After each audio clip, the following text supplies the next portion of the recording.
আসসালামু আলাইকুম। আশা করি সবাই ভালো আছেন। আজকে খুব গুরুত্বপূর্ণ একটা বিষয় শেয়ার করব, সেটা হচ্ছে পাসপোর্ট।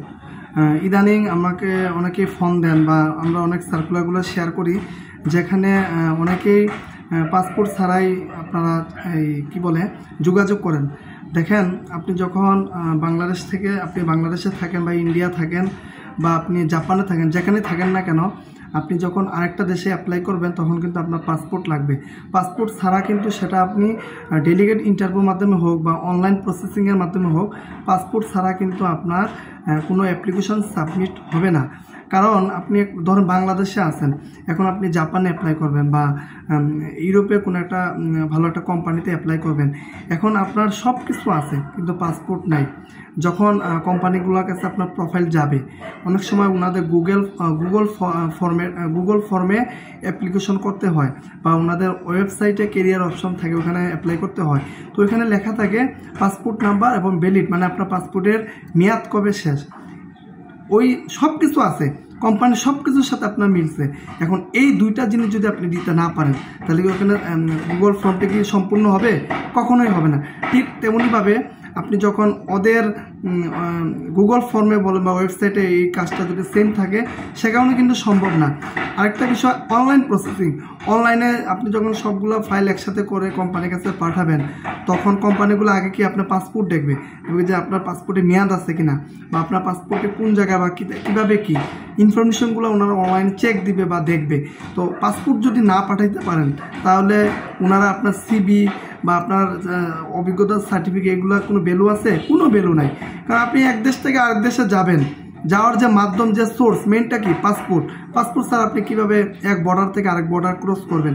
এজন্য সবাইকে বলবো যে পাসপোর্ট ছাড়া আসলে কোনো ডেলিগেট ইন্টারভিউ হোক। আরেকটা ভুল আমরা করে থাকি, বাংলাদেশে যেগুলো ডেলিগেট ইন্টারভিউ হয়, আমরা কি করি? পাসপোর্ট ছাড়াই যে ইন্টারভিউতে চলে যাই। না ভাই, ওইখানে ডেলিগেট ইন্টারভিউগুলোতে বিদেশিরা থাকবেন, ঠিক আছে? ওখানে ওনারা আপনার পাসপোর্ট দেখবে, পাসপোর্ট জমা নিবে, এন্ট্রি করবে। তো ওগুলো যদি না থাকে, পাসপোর্ট যদি না থাকে, তাহলে কিভাবে আপনি ইন্টারভিউ দিবেন? আপনাকে এন্ট্রি করবে বা পাসপোর্ট তো নাই, তাহলে আপনি ওখানে অনেকে এই ভুলটা করেন যে ডেলিগেট ইন্টারভিউতে পাসপোর্ট ছাড়াই চলে যান। এই ভুলটা কেউ করবেন না। পাসপোর্ট আপনার লাগবেই, আপনি অনলাইনে করেন, অফলাইনে করেন, যেখানেই করেন লাগবে। মানে দুই একটা কোম্পানি কিছু জায়গায় আছে পাসপোর্ট ছাড়া অ্যাপ্লাই করা যায়। কারণ আগে আপনার ইন্টারভিউ হবে, তারপর গিয়ে, এটা অনলাইনের ক্ষেত্রে, আমি অফলাইনের ক্ষেত্রে বলতেছি না, অনলাইনে ইন্টারভিউ হবে। যদি সব কিছু ঠিক থাকে, তাহলে কোম্পানিগুলো আপনাকে সময় দিবে যে আপনি এতদিনের মধ্যে আপনার সকল পেপারস আপনি রেডি করেন। এটা একদম এটা কম, কিন্তু বেশিরভাগ জায়গায় 100% জায়গায় 99% আপনার পাসপোর্ট লাগবে। পাসপোর্ট ছাড়া দয়া করে কেউ যোগাযোগ করবেন না, কোনো ডেলিগেট ইন্টারভিউতে যাবেন না। পাসপোর্ট আপনার লাগবেই, ঠিক আছে? পাসপোর্ট ছাড়া কোনো কাজ সম্পূর্ণ হবে না। এই হচ্ছে বিষয়। তো বিষয়টা আমি অনেকে নক দিচ্ছেন, হোয়াটসঅ্যাপে কল দিচ্ছেন, কমেন্ট করতেছেন, আমি কি ভাই আপনার পাসপোর্ট আছে? না ভাই, তাহলে আপনি যোগাযোগ কেন করছেন বলেন? আমি যে আপনার ফাইলটা নিয়ে কাজ করব, আমি যে কোম্পানির কাছে আপনার ডিটেলস পাঠাবো, পাসপোর্টটা তো লাগবে। ওটা ছাড়া আমি কেমনে পাঠাবো, তাই না? এজন্য পাসপোর্ট ছাড়া কেউ যোগাযোগ করবেন না। আপনি জানতে পারেন যে ভাই, আপনি এই যে একটা সার্কুলার দিচ্ছেন, এখানে আমার তো পাসপোর্ট নেই, করণীয় কি? তখন আমি ওই সার্কুলারের প্রেক্ষিতে আপনাকে সাজেশন দিতে পারবো যে আপনি এটা করেন, বা এটা পরে লাগবে, বা এইটা এইভাবে। কারণ বাংলাদেশে তো আপনার অল্প সময়ের মধ্যে আপনার ইমার্জেন্সি পাসপোর্ট করা যায়, তাই না? তো এই বিষয়টা সবাই খেয়াল রাখবেন ভাই। আবার অনেক সার্কুলার দেখে এড়িয়ে চলে যাবেন না, যে এই সার্কুলারে তো বাইরের দেশের, আমি তো পাসপোর্ট নাই, কেন যোগাযোগ করবো? আপনার যোগ্যতা থাকে, আপনি যোগাযোগ করবেন। যদি পাসপোর্ট ছাড়া অ্যাপ্লিকেশন করা যায়, করবেন।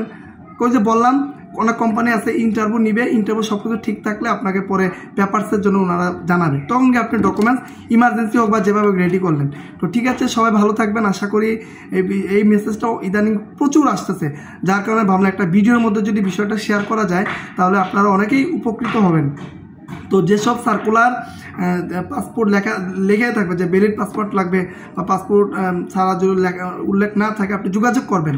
যোগাযোগ করতে তো সমস্যা নাই, আপনার সব যোগ্যতা যদি থাকে আপনি যোগাযোগ করবেন। যদি আপনাকে এজেন্সির সময় দেয় বা অ্যাপ্লিকেশনের ডেডলাইন থাকে, যদি আপনার আর্জেন্ট দরকার হয়, আপনি করলেন। পাসপোর্ট আর এটা এরকম না যে আপনি করলেন আর শেষ, এটা তো আপনার লাগবে। একজন বাংলাদেশি হিসাবে বা একজন আপনি নাগরিক হিসাবে আপনার পাসপোর্ট লাগবে। পাসপোর্টটা খুবই গুরুত্বপূর্ণ। পাসপোর্টটা আমাদের জন্য খুবই গুরুত্বপূর্ণ, এটা আমাদের লাগবে। এটা আমরা বর্ডার ক্রস করি বা যাই করি না কেন এটা আমাদের লাগবে। আপনি অন্য একটা দেশের চিকিৎসাতে যাবেন, তারপর আপনার ভ্যালিড পাসপোর্ট লাগবেই ভাই। পাসপোর্ট ছাড়া আসলে সম্ভব না। এই জন্য আমি আমার ইঞ্জিনিয়ার ভাই বোনদেরকে বলবো, আপনারা যদি দেশের বাইরে কেরিয়ার করতে চান বা পাসপোর্টটা করে রেখে দিবেন ভাই, এটা নষ্ট হওয়ার জিনিস না ভাই।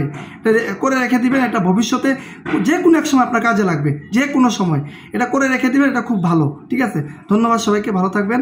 আশা করি ভিডিওটা শেয়ার করে আরেক বন্ধুদের কাছে পৌঁছে দিবেন, তারাও যেন কিছুটা হলেও উপকৃত হয়। কারণ আমি তো আর সবাইকে এক এক করে মেসেজ দিতে পারবো না। একটা ভিডিও শেয়ার করলে, গুরুত্বপূর্ণ ভিডিও শেয়ার করলে বাকিরা উপকৃত হবে, এই হচ্ছে বিষয়। তো ধন্যবাদ সবাইকে, ভালো থাকবেন।